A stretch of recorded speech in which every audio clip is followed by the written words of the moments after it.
하나님의 말씀입니다. 말씀을 주신 하나님께 감사합니다. 마태복음 14장 34절 그들이 건너가 게네사렛 땅에 이르니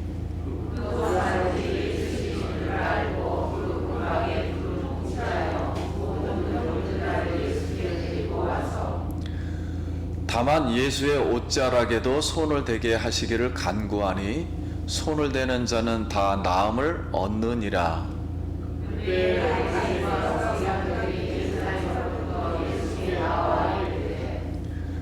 당신의 제자들이 어찌하여 장로들의 전통을 범하나이까? 떡 먹을 때 손을 씻지 아니하였나이다.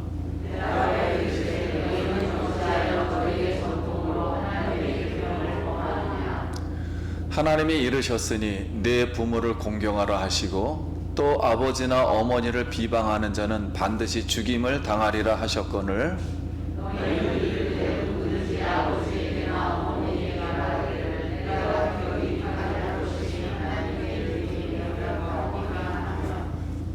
그 부모를 공경할 것이 없다 하여 너의 전통으로 하나님 말씀을 폐하는도다.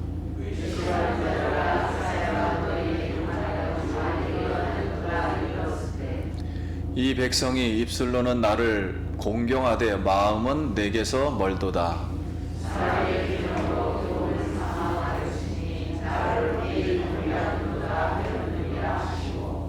무리를 불러 이르시되 듣고 깨달으라.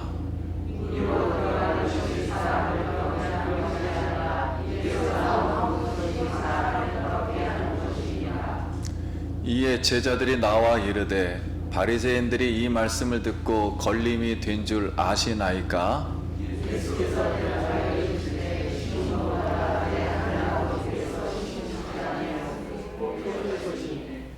그냥 두라. 그들은 맹인이 되어 맹인을 인도하는 자로다.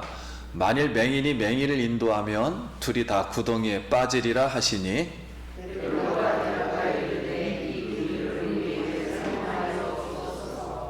예수께서 이르시되 너희도 아직까지 깨달음이 없느냐?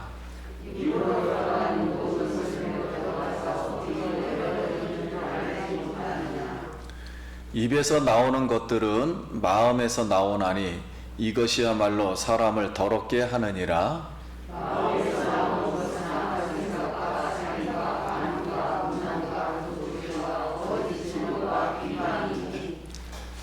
이런 것들이 사람을 더럽게 하는 것이요 씻지 않은 손으로 먹는 것은 사람을 더럽게 하지 못하느니라. 아멘. 할렐루야. 성도님 만나서 반갑습니다. 오늘은 어린이 주일이고요. 다음 주는 이제 어버이 주일입니다. 그래서 우리 성도님들 5월 달에 우리 가족들 서로 사랑하고 또 용서하고 또 존중하고 이렇게 해서 여러분 행복한 가정이 되시기를 바랍니다. 그래서 오늘은 인사 한번 하면서 이렇게 한번 인사하겠습니다. 한 주간 평안하셨습니까? 행복한 가정이 되시기 바랍니다.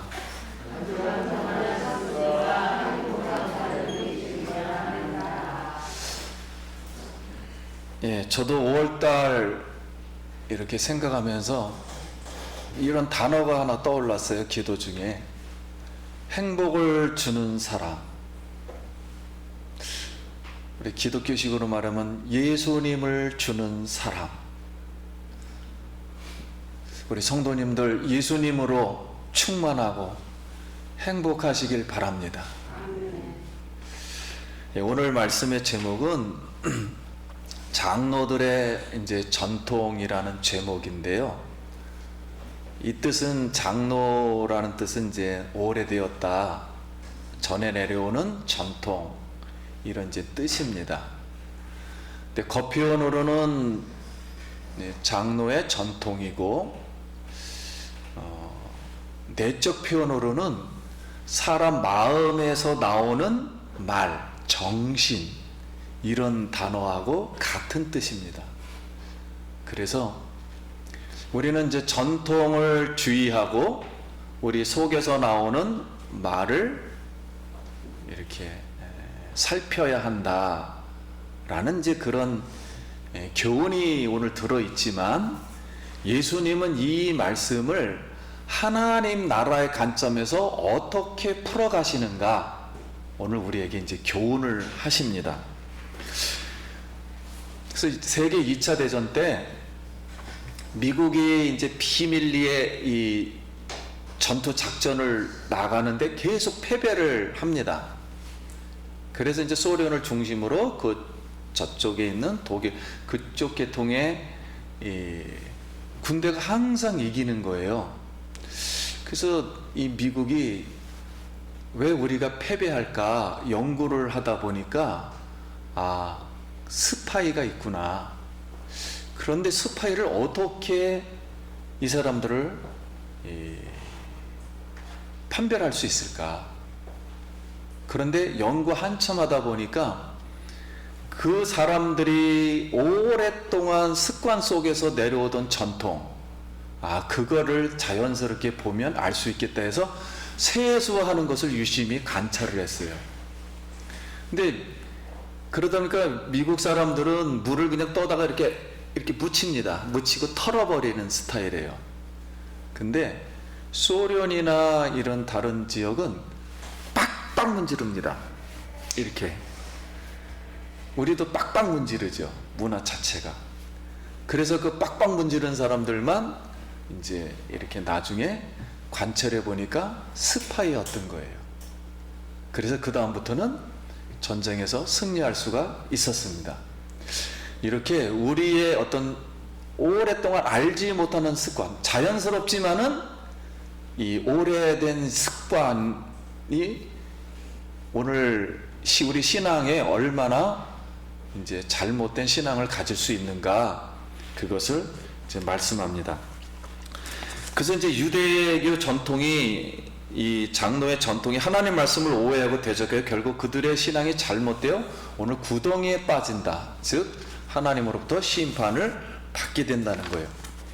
근데 오늘 말씀이 있기 전에 예수님이 베드로와 함께 이 물 위를 걸어서 배 안으로 오심을 보고 많은 배에 있는 사람들이 예수님은 실로 하나님의 아들이십니다 라고 이렇게 고백하는 모습입니다. 그러면 이 모습은 구약에도 있었어요. 홍해바다에서 이스라엘을 구원한 여호와 하나님이나 게네사렛 호수에서 이 베드로를 구원한 예수님은 바로 하나님의 아들이었다라는 이 고백의 모습입니다. 그리고 나서 하나님의 아들이신 이 예수님이 게네사렛 땅에 다시 도착하니 사람들이 예수인 줄 알고 수많은 소문을 듣고 병자들이 다시 찾아왔어요. 그런데 오늘 본문에 보면은 그 병자들이 예수님의 옷자락만 만져도 나음을 얻었다 그랬어요. 근데 여기 예수님의 옷자락은 그 유대인들은 그 랍비라 그러죠. 랍비들은 이 우리나라 망토처럼 이렇게 술을 답니다. 근데 그 술이 이 613가지 구약의 율법의 말씀, 모세오경에 나오는 이 율법이라 그랬죠. 613가지 계명을 이렇게 다니면서 하나님 말씀을 의지한다는 뜻으로 만지는 거예요. 그러니까 이 사람들은 예수님의 말씀이 하나님의 말씀이다, 계명이다. 그래서 말씀을 만짐으로 병고침을 받은 줄 믿습니다. 그래서 우리가 하나님의 말씀을 평상시에 항상 의지하고 만질 때 말씀이 살아서 소경이 눈뜨고 죽은 자가 살아나고 물이 포도주 되고 안진뱅이가 걸은 줄 믿습니다. 그래서 말씀을 이렇게 이제 만졌다는 것도 나는 하나님의 말씀을 듣겠다. 이 뜻은 나는 하나님의 자녀이다. 다시 말하면 예수님은 하나님의 아들이십니다 라는 그런 내용하고 똑같은 거예요. 그러니까 마태가 기록을 쭉 해나가면서 하나님의 아들을 고백하는 사람들은 어떻게 될까? 그리고 하나님의 계명을 지키는 사람들은 어떠한 삶을 살아야 할까? 그것을 계속 말씀해 주고 계십니다. 그러면 하나님의 아들은 말 그대로 하나님의 계명을 실천하는 사람들이에요. 그러면 오늘 말씀에 이렇게 예수님이 병자를 고치고 성경을 잘 가르친다는 소문이 듣고 많은 사람들이 예수님을 따르니까 예루살렘에서 서기관인 바리새인들이 예수님을 조사하러 나왔어요. 예수님이 하나님 말씀의 계명을 잘 가르친다니까. 그래서 진짠가 하고 나서 조사해 보니까 예수님의 제자들이 밥을 먹을 때, 빵을 먹을 때 손을 씻지를 않는 거예요. 그들은 매일 손을 씻었거든요. 부정하다고 생각했기 때문에. 왜냐면 이것저것 막 만지고 다니니까 부정하다고 생각했어요. 그래서 손을 늘 씻었습니다. 그래서 수로보행의 다음 주에 배울 말씀도 빵 가장자리를 띄어다가 딱딱한 걸 그거로 손을 씻고 밑에다 버리면 개가 주워 먹었던 거예요. 그랬듯이 그렇게 유대 전통으로 씻고 있는 그 전통이 있는데 율법의 하나님의 계명을 어겼다고 예수님을 비난했어요. 그러니까 예수님이 다시 그 바리새인과 서기관들에게 오히려 너희가 전통으로 하나님의 계명을 폐한다. 오히려 반대로 얘기를 하셨어요. 폐하시고 잘못된 전통 한 가지 예를 들었습니다. 그 예가 뭐냐면 하나님의 계명 중에 우리 이제 다음 주는 어버이 주일이잖아요. 내 부모를 공경하라. 그 계명이 5계명이 돼 있어요. 그런데 그들은 이제 하나님을 너무 이제 사랑하다 보니까 양을 잡아서 드리거나 11조를 드리거나 아니면은 재산 일부를 하나님께 드려요. 이것을 히브리 말로 고르반이라고 그럽니다. 하나님께 드려졌다. 이렇게 많이 하나님께 드리다 보니까 부모님께 도울 여유가 없는 거예요. 그러니까 그 유대인들이 본인들끼리 전통으로 야 하나님께 어차피 드렸으니까 계명을 지켰지 않느냐.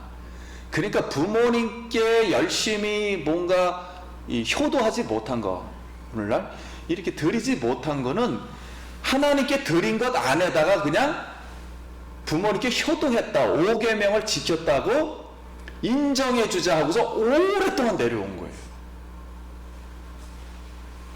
그러다 보니까는 이 전통은 좋기는 좋은데 이 말 때문에 이 말을 핑계해서 부모님을 실제로 돕지를 않는 겁니다. 말만 하는 거예요. 나 하나님께 너무 많은 걸 드려가지고 부모님께 효도하기가 조금 현실적으로 어렵습니다. 이렇게 말을 한 거예요. 그래서 예수님은 그것이 잘못됐다. 하나님께 드린 건 드린 것이고 부모님께 공경해야 된다. 이렇게 이제 말씀을 이제 했습니다. 그러면 이게 왜 하나님의 계명을 폐하게 됐는가? 한번 잘 들어보시기 바랍니다. 자, 전통이 결국 하나님보다 우선 제일 먼저 첫 번째로 경배의 신앙의 대상이 되었기 때문에 그래요. 자, 우리가 볼 때 여기 전통이 있어요. 좋은 거지요. 하나님의 말씀이 있어요. 하나님이 있어요. 우선순위를 어떤 걸 먼저 해야 되죠? 하나님의 말씀을 해야 돼요. 그런데 전통을 지켰다고 하나님 계명을 지켰다고 하니까 전통이 우선이잖아요. 그러면 전통이 우선이 되면은 하나님 외에 하나님이 1번인데 첫 번째인데 전통이 1번이 됐으니까 이건 우상숭배라 말입니다. 그렇기 때문에 하나님 외에 다른 신을 두지 말라 1계명. 두 번째 2계명. 하나님 외에 어떤 형상 즉 신앙의 대상도 만들지 말며 경배하지 말라. 숭배하지 말라. 믿지도 말라. 그런 뜻이에요. 두 번째 계명 1계명 2계명을 범한 것입니다. 그러면 하나님의 1계명과 2계명을 범했으니까 하나님의 이름을 망명되이 일컫지 말라는 3계명도 범한 거예요. 그럼 하나님을 범했으면 하나님 안에만 안식이 있는데 하나님 자체를 보냈으니까 안식 마음에 없어요. 그러니까 몇 계명도 범한 거예요? 안식일을 지키라는 4계명도 범한 거예요. 그 5계명도 물론 범했고요. 네 부모를 공경하라. 그러면 이제 6계명은 간음하지 말라거든요. 그럼 이게 어떻게 죄를 범하게 됐는가? 하나님이라는 계명, 하나님만이 말한 계명과 인간이 말한 전통하고 섞었단 말이에요. 섞으면 영적 간음이 되니까 간음하지 말라. 6계명 범했어요. 그 다음에 7계명이죠. 그 다음에 부모에게 돌아갈 재물을 자기가 취한 거니까 도적질한 거예요. 그러니까 8계명을 범한 거예요. 그리고 이웃에게 거짓 증거하지 말라. 하나님 말씀을 잘못 알고서 착각하고서 거짓 증거한 거가 되니까 9계명을 범한 거예요. 그리고 10계명은 내 이웃을 탐하지 말라. 자기 이름을 낸 것이거든요. 결국은 부모님의 이름이 올라가야 되는데 공경해서 자기 이름이 난 거니까 10계명. 그래서 자기 바벨탑을 쌓았으니까 10계명도 범한 거예요. 그러니까 결국은 계명이라는 것은 하나만 안 지켜도요 1번부터 10개가 다 연결이 되어 있습니다. 그래서 다 패하게 된 거예요. 그래서 예수님이 이 전통 때문에 오히려 하나님의 계명을 너희가 패하였도다 이렇게 말씀을 하시면서 예수님이 이사야 선지자가 너희 외식하는 자들에 대하여 이미 예언을 해놨다 그러면서 깨달으라고 경고를 했습니다. 그러므로 우리 성도님도 우리가 열심히 주님을 잘 섬기고 이웃도 섬기고 부모님도 섬기고 이렇게 하지만은 우리가 알게 모르게 전통 때문에 하나님께 범죄하는 게 많단 말이에요. 그래서 외식은 결코 예수님의 살과 피가 될 수는 없어요. 그리고 뭐 참된 기쁨이나 뭐 참된 감격이나 환희나 이런 것은 사라지게 됩니다. 그래서 이번 주일도 어린이 주일이고 그 다음에 어버이 주일이니까 우리 성도님들 이렇게 잘 섬기고 계시지만 한 번 더 전화하시고 맛있는 것도 사드리고 그리고 또 부모님께 이렇게 효도하는 마음 다시 갖기를 바랍니다. 그리고 용돈도 또 주시고요. 부모님은 권위가 이제 사라지다 보니까 돈을 조금씩 주면서 본인도 이렇게 뭔가를 좀 다른 사람에게 나도 이렇게 한다 자녀들에게 그걸 보여주려면 돈이 필요한데 돈이 없다 보니까 할 수가 없어요. 그래서 성도님들 기쁜 마음으로 이렇게 부모님 또 이렇게 섬길 수 있기 바랍니다. 그럼 15장 8절 말씀 한번 읽겠습니다. 이 백성이 입술로는 나를 공경하되 마음은 내게서 멀도다. 그래서 이렇게 외형적인 신앙 전통 습관 의식들이 하나님을 아는 기능이 있어요. 하나님을 잘하게 하는 기능이 있어요. 좋은 전통은 굉장히 더 신앙을 좋게 하지만 멀어지게 하는 역기능도 발생합니다. 역기능의 가장 단점은 인간이 만든 계명이라는 거죠. 아무리 우리가 신앙생활 잘했다 해서 내 거를 가지고 그거를 하나의 하나님 말씀으로 대체할 수는 없어요. 그러다 보니까 인간의 계명을 말해요. 인본주의가 됩니다. 그래서 인간의 계명으로 하나님의 지킨다는 건 굉장한 착각입니다. 왜 인간의 계명이 습관이 전통이 종교의식이 왜 문제가 되겠는가? 이것은 그 안에는 생명이 없어요. 오직 우리를 영원토록 생명을 주시고 하나님이 인정하는 생명은 예수 생명, 하나님의 생명임을 믿습니다. 그래서 인간이 만든 전통은 아무리 좋아도 사람을 살릴 수는 없어요. 생명이 없습니다. 생명이 없이 한 것이므로 성령으로 한 게 아니죠. 성령으로 하지 않은 것은 육이나 육체로 한 것입니다. 그래서 육이나 육체로 한 사람들은 하나님의 나라를 유업으로 받지 못한다. 이렇게 예수님이 설명을 해주셨고 사도 바울도 그렇게 말씀하셨어요.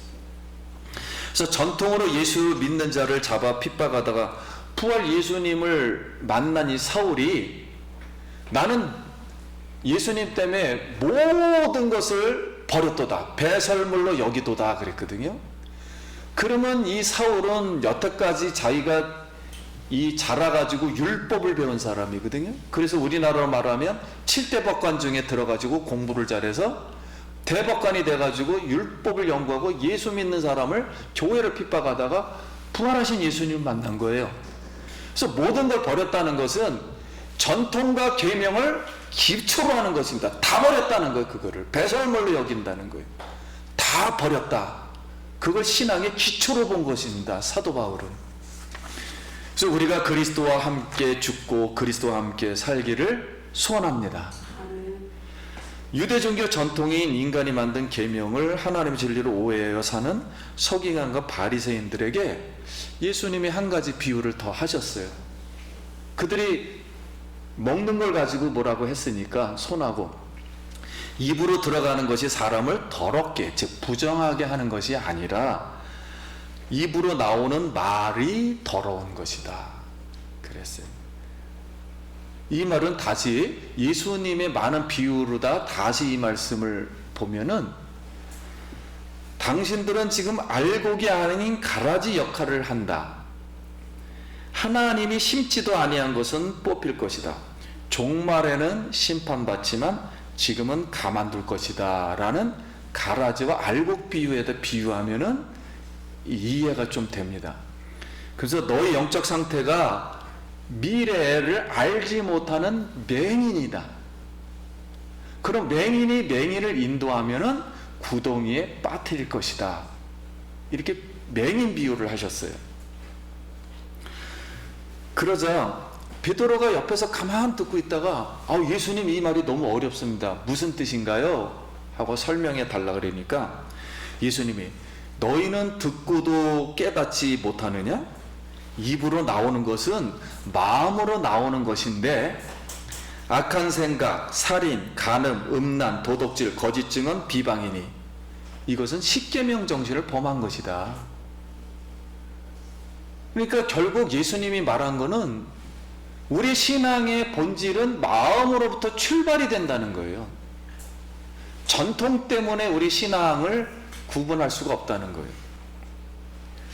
그래서 사랑하는 성도님, 성경에 만물보다 심히 부패한 것은 마음이라 그랬어요. 오늘 우리 성령님이 우리 뱃속에서부터 생수와 같이 흘러나기를 소원합니다.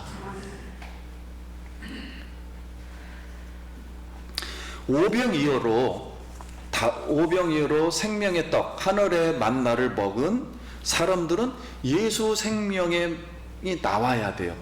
다시 말해서 예수라는 말이 나와야 돼요. 근데 종교 전통의 신앙을 행동은 하나님의 계명을 범해서 사두개인과 바리새인들은 전통을 지키고 신앙을 지키는 것 같았지만 생명이 나오질 않았단 말이에요.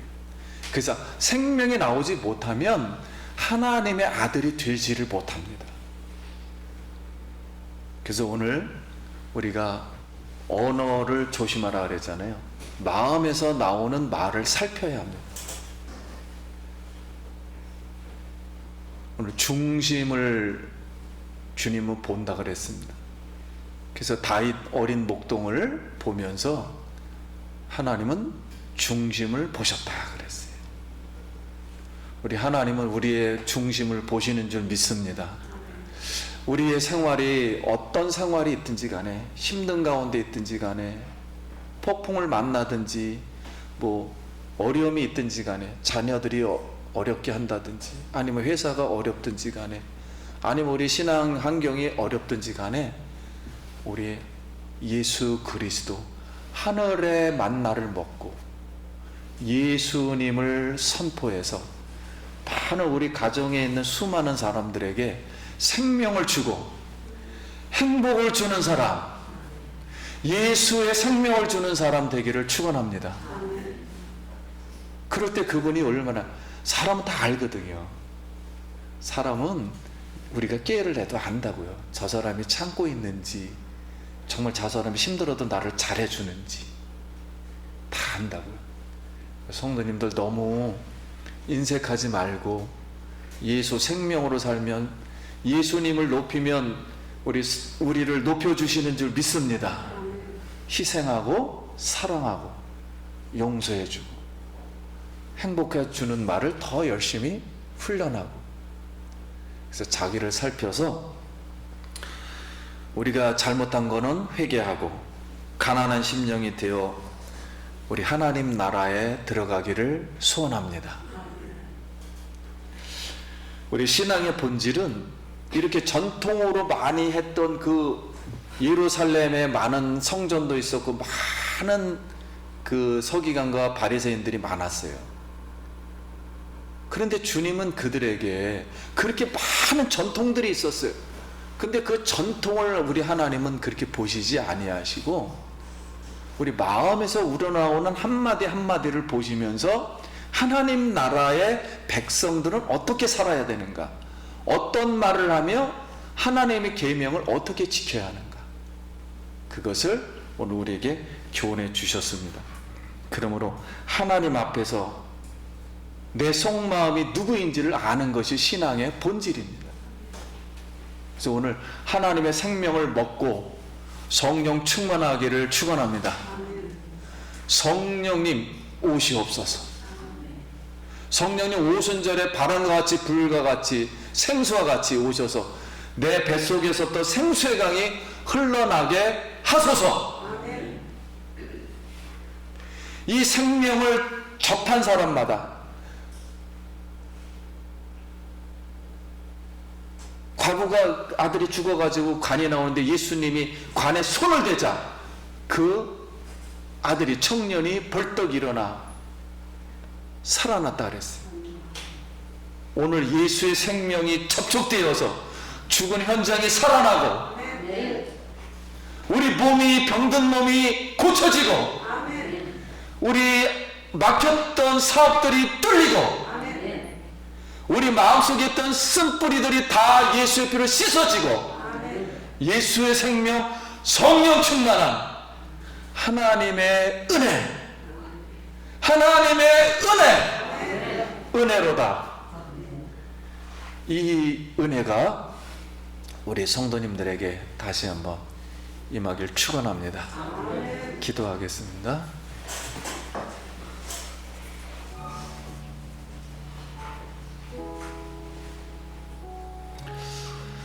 네, 우리 가족들, 자녀들을 위해서 한 번 더 감사 기도하며 기도하겠습니다. 하나님의 은혜를 감사합니다. 오늘 이 말씀을 통해서 우리 자신을 한번 다시 돌아보고 부모님께 효도하고 우리 마음을 살펴서 우리 언어들이 생명의 말을 해서 주변을 살리고 수많은 사람을 살리는 하나님의 아들이 되게 하시고 자녀가 되게 하여 주시옵소서. 우리 다 같이 손을 한번 가슴에 얹고, 그리고 또 안수하고 싶으신 분은 자기 손을 머리 위에 한번 얹으시길 바랍니다. 제가 한번 기도하면 우리 성도님들은 아멘해 주시기 바랍니다. 살아계신 하나님, 어린이 주일과 어버이 주일을 주신 것을 감사드립니다. 지금까지 하나님의 은혜로 인도해 주신 것 감사합니다. 예수 그리스도 이름으로 나의 자녀를 축복합니다. 그리고 안수합니다. 사랑하는 아들과 딸들의 이름을 부르며 예수의 이름으로 축복합니다. 우리 자녀들이 하나님 말씀으로 잘 자라게 하여 주시옵소서. 하나님 말씀으로 커서 하나님께 쓰임받게 하여 주시옵소서. 앞으로의 모든 미래를 우리 하나님이 선한 길로 인도하여 주시옵소서. 부모님을 위해 기도합니다. 수고하고 우리를 기르고 우리를 사랑했던 부모님을 건강케 하여 주시옵소서. 노년을 축복하여 주시옵소서. 예수님 이름으로 기도할 때 부모님의 기도를 응답하여 주시옵소서. 노년에 외롭지 않도록 우리가 효도를 다할 수 있도록 주님 물질적으로 풍성한 복을 내려 주시옵소서. 예수님 이름으로 축복 기도 드립니다. 아멘.